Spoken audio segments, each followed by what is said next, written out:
నమస్తే, నేను రవీంద్ర బాబు. మనం ఈ ఛానల్లో సక్సెస్ సాధించాలంటే ఏం కావాలి, ఏం క్వాలిటీస్ ఉండాలా, అవి ఎట్లా డెవలప్ చేసుకోవాలా అన్న టాపిక్స్ మీద చాలా వీడియోస్ చేశాం. మీరు ఆ వీడియోస్ అన్నీ చూడవచ్చు ఒక అవగాహన కోసం.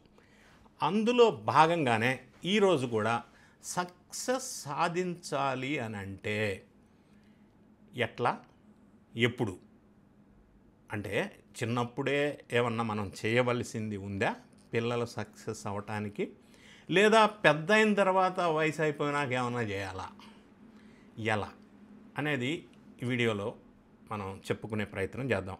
మరీ ముఖ్యంగా చిన్న పిల్లలలో వాళ్ళకున్న ఇష్టమైన లోపల ఏముంది అనేది ఐడెంటిఫై చేసి వెలుగులోకి తీసుకురావటం అనేది తల్లిదండ్రుల బాధ్యత, టీచర్స్ బాధ్యత. కాబట్టి ఈ వీడియోలో మనం చిన్నపిల్లలుగా ఉన్నప్పుడే వాళ్ళల్లో వాళ్ళకి తెలియకుండానే అంతర్లీనంగా దాగి ఉన్న ఒక అద్భుతమైన శక్తి ఏముంది అనేది ఐడెంటిఫై గనక చేయగలిగితే తల్లిదండ్రులు కానీ టీచర్స్ కానీ ఆ పిల్లవాడు ప్రపంచ స్థాయిలో ఎదిగే అవకాశం ఉంది. ఎక్కడ ఎందుకు సక్సెస్ కాలేకపోతున్నామంటే చిన్న పిల్లల వయసులో ఉన్నప్పుడు ఆ పిల్లవాళ్ళలో లేదా ఆ పిల్లలో యునిక్ క్వాలిటీ, ప్రతి ఒక్కరిలో ఒక ప్రత్యేకమైన యునిక్ క్వాలిటీ ఉంటుంది.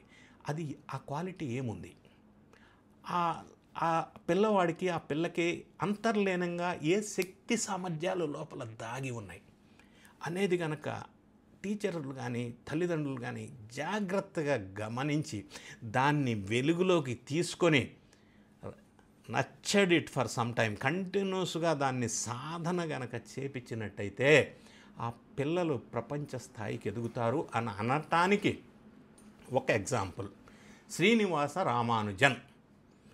భారతదేశమే కాదు ప్రపంచం గర్వించదగ్గ గ్రేట్ మ్యాథమెటిషియన్. ప్రపంచంలోనే అత్యంత పేరు ప్రఖ్యాతులు మేధావిగా చెప్పబడుతున్న మ్యాథమెటిషియన్ శ్రీనివాస రామానుజన్. తమిళనాడు రాష్ట్రానికి చెందిన పేద కుటుంబంలో పుట్టిన, బ్రాహ్మణ కుటుంబంలో పుట్టిన ఒక వ్యక్తి. ఆ శ్రీనివాస రామానుజన్ అట్లా ప్రపంచ స్థాయిలో ఎందుకు ఆ విధంగా వెలుగొందాడు అని అంటే చిన్నప్పుడు ఆ పిల్లవాడిలో ఉన్న అతనికి తెలియకుండా లోపల ఉన్న అపారమైన మ్యాథమెటిక్స్ మీద ఉన్న ఇంట్రెస్ట్, ఆ ఇంట్రెస్ట్ ఉంది అని అప్పట్లో టీచర్స్ ఐడెంటిఫై చేసి దాన్ని ఇగ్నైట్ చేశారు, దాన్ని సాధన చేశారు. అప్పుడు శ్రీనివాస రామానుజన్ ఆ స్థాయికి ఎదగలిగాడు అనేది ఒక ఎగ్జాంపుల్. శ్రీనివాస రామానుజన్ చిన్నప్పుడు స్కూల్లో, వాళ్ళ విలేజ్లో స్కూల్ కూడా దగ్గర లేకుండే ఆ రోజుల్లో, ఎక్కడో దూరం వెళ్ళి నడుచుకుంటూ వెళ్ళి నానా తిప్పల పడి ఆ ట్రాన్స్పోర్టేషన్ ఫెసిలిటీస్ కూడా లేని ఆ రోజుల్లో మారుమూల గ్రామాల్లో తమిళనాడులో చదువుకుంటుండే. ఆయన థర్డ్ క్లాస్లో ఉన్నప్పుడు, అంటే స్కూల్ లైఫ్లోనే ఉన్నప్పుడు జనరల్గా ఒక క్లాస్ జరుగుతూ ఉంది సీరియస్గా, మ్యాథ్స్ క్లాస్. అందరూ ఇట్లా మ్యాథ్స్ వింటూ ఉన్నారు. సహజంగా మ్యాథ్స్ క్లాస్ కదా, కొద్దిగా బాగా ఇంట్రెస్ట్ ఉన్నవాళ్ళు వింటూ ఉంటారు, కొద్దిగా ఇబ్బందిగా ఉన్నవాళ్ళు నిద్రపోతూ ఉంటారు. మ్యాథ్స్ క్లాస్ జరుగుతున్నప్పుడు శ్రీనివాస రామానుజన్ చాలా దూరం నుంచి నడుచుకొని స్కూల్కి వస్తూ ఉంటాడు. అలసిపోయి ఉంటాడు, చిన్నపిల్లవాడు, స్కూల్లో చదువుకున్నంటున్న ఏజ్. ఈయన టేబుల్ మీద ఇట్లా పడుకొని నిద్రపోతూ ఉంటాడు. కాసేపటికి లేచేసరికి క్లాస్ అయిపోయింది. బోర్డు మీద చూశాడు. బోర్డు మీద 3 క్వశ్చన్స్ రాసి ఉన్నాయి. జనరల్గా మనం కానీ శ్రీనివాస రామానుజన్ కానీ ఏ స్టూడెంట్ అయినా కూడా ఫర్ దట్ మ్యాటర్, క్లాస్ ఎండింగ్లో బోర్డు మీద 3 క్వశ్చన్స్ రాసి ఉన్నాయి అని అంటే దాని మీనింగ్ ఏంటి? That is the homework for tomorrow. రేపటి కోసం ఆ టీచర్ మనకిచ్చిన హోంవర్క్, అంతే కదా ఆబ్వియస్లీ.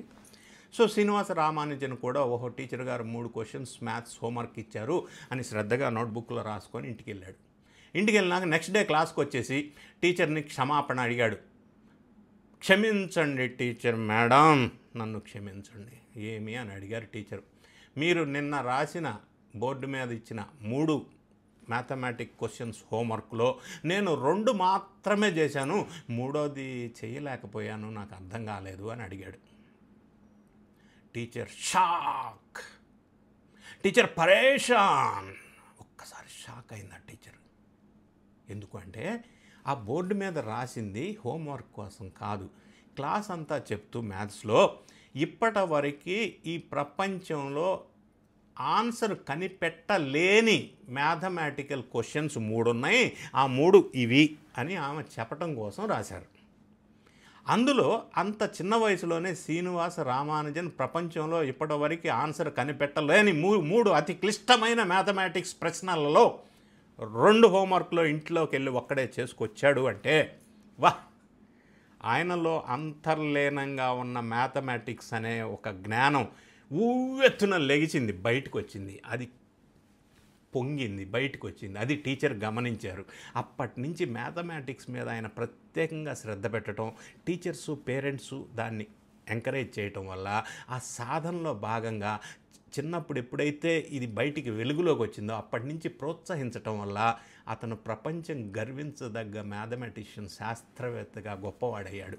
సో మనం కూడా పేరెంట్స్గా లేదా టీచర్స్గా లేదా పెద్దవాళ్ళగా పిల్లల్లో చిన్నప్పుడు అంతర్లీనంగా వాళ్ళకి తెలియకుండా దాగి ఉన్న శక్తి సామర్థ్యాన్ని, వాళ్ళ ఇంట్రెస్ట్ని ఏముందనేది గమనించి వెలికి తీసి సాన పెట్టగలిగితే భవిష్యత్తులో ఆ పిల్లలు అద్భుతాలు సృష్టిస్తారు అన్నదానికి దీన్ని మనం ఎగ్జాంపుల్గా చెప్పుకోవచ్చు. సో అందరూ కూడా ఆ విధంగా ప్రయత్నం చేసి విద్యార్థి దశ నుంచే పిల్లలకి ఆ విధమైన గుర్తింపు మనం గమనించి ప్రోత్సహించి వాళ్ళని ప్రపంచ ప్రసిద్ధి చెందిన వ్యక్తులుగా తీర్చిదిద్దాలని నా ఆకాంక్ష. ఈ వీడియో నచ్చినట్టయితే లైక్ బటన్ నొక్కండి, మీ ఫ్రెండ్స్కి షేర్ చేయండి, మీ అభిప్రాయాన్ని కామెంట్ రూపంలో తెలియజేయండి. Thank you so much for